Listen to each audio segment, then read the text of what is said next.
जय हिंद दोस्तों। अगर मैं यूपीएससी 2025 की तैयारी कर रहा होता और मेरा मूल विधि में बहुत ज्यादा माथापच्ची करने का मन नहीं होता तो मैं इन 6 एक्ट्स को जरूर करता, जहां से 90% एग्जाम्स के जो है क्वेश्चन जो है कवर हो जाते हैं। पहला मैं पढ़ता बीएनएस 2023, क्योंकि ये बहुत ज्यादा इंपॉर्टेंट है। थाने पे 90% यही यूज होती है। जब आप ट्रेनिंग सेंटर पे जाओगे तो इसी पे जो है ज्यादा जोर दिया जाएगा, इसलिए बीएनएस 2023 के जो भी इंपॉर्टेंट धाराएं हैं वो आपको याद होना चाहिए।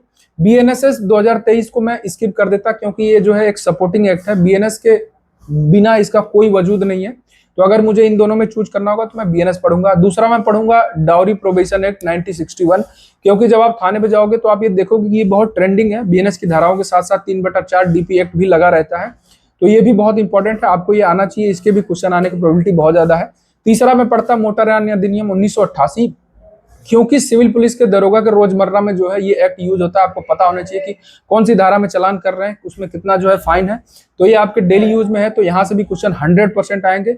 चौथा में पढ़ता आईटी एक्ट 2000, क्योंकि जैसे जैसे जो है कंप्यूटर से रिलेटेड क्राइम बढ़ते जा रहे हैं, इसके मुकदमे जो है थाने पे रजिस्टर होने शुरू हो गए हैं।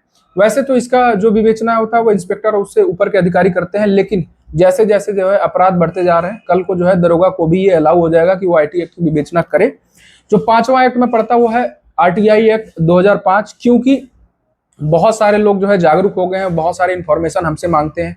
अपने 1 साल के थाने की नौकरी में मैंने बहुत सारे आरटीआई का रिप्लाई किया है, तो ये भी बहुत इंपॉर्टेंट है। अगर मैं होता तो इसको भी जरूर पढ़ता है, यहाँ से जो है क्वेश्चन आने की प्रोबेबिलिटी बहुत ज्यादा है। एक और जो है वो इंपॉर्टेंट है कि भ्रष्टाचार अधिनियम 1988, क्योंकि कोई भी एजेंसी जो पेपर बना रही है, सरकार और भर्ती बोर्ड ये जरूर चाहेगी कि जो भी लोक सेवक जो है सिलेक्ट होकर आने वाले हैं, उनको ये पता हो कि अगर वो ऐसा कोई क्राइम करते हैं तो उनको जो है क्या सजा उसमें मिल सकती है। इसलिए भ्रष्टाचार अधिनियम 1988 भी बहुत ज्यादा इंपॉर्टेंट है।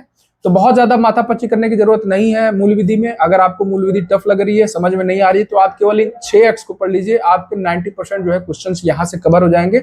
बाकी आप लोग अपने कोर्स सिलेबस पे ज्यादा ध्यान दीजिए। आप लोग को ऑल द बेस्ट। जो लोग मेरे चैनल पे पहली बार आए हैं, मेरे पेज पे पहली बार आए हैं, वो लोग जो है इसको फॉलो कर लें, सब्सक्राइब कर लें। मिलते हैं अगली वीडियो में। जय हिंद, जय भारत।